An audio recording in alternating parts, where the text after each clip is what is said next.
Negosyo ideas ba ang hanap mo?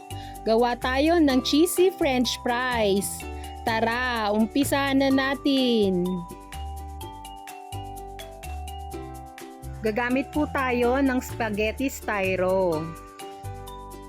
Kung gusto nyo po ng ganitong mga video, please like and subscribe to our YouTube channel. Thank you and God bless! Magtitimbang muna tayo ng ating french fries. Ito po ay nasa 130 grams. Bali, bumili po tayo ng fries na 1 kilo.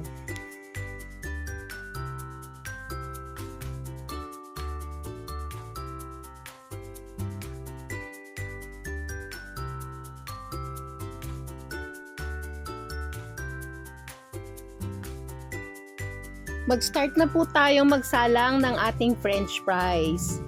Bali, sa ating fryer, maglalagay lang tayo ng palm oil. Aantayin lang natin itong uminit. Maaari na natin isalang ang ating french fries. Ito po ay isasalang natin for 2 minutes sa high heat. Pwede po bang maglambing?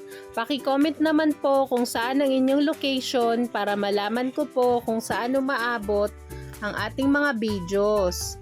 Maraming salamat!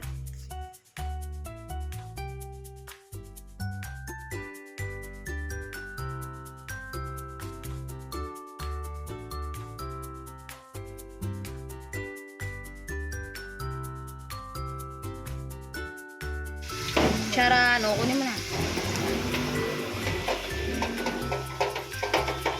Ilalagay na natin sa ating canister ang ating nalutong french fries.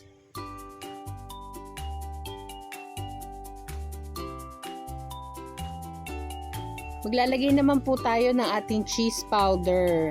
And then, imimix po natin ito para po kumapit yung cheese powder sa ating fries.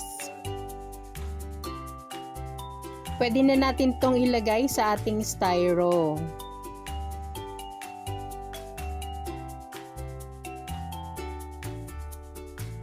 Mag-grate naman po tayo ng ating cheese.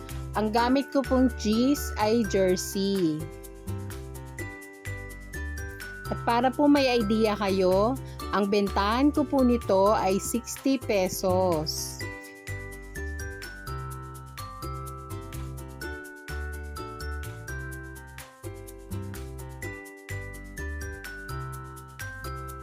Magta-toppings naman po tayo ng ating mayo ketchup.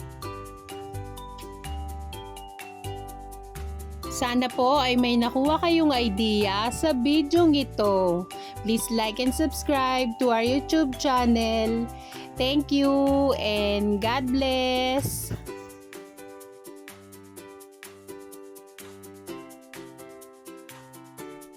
Sa 1 kilo, meron tayong magagawang 7 130 grams. Bali, pinaplastic ko na siya para ilagay sa freezer. Kapag may bibili na, ipo-pull out ko na lang ito. Tapos iluluto ko na siya. Hindi ko na kailangan timbangin.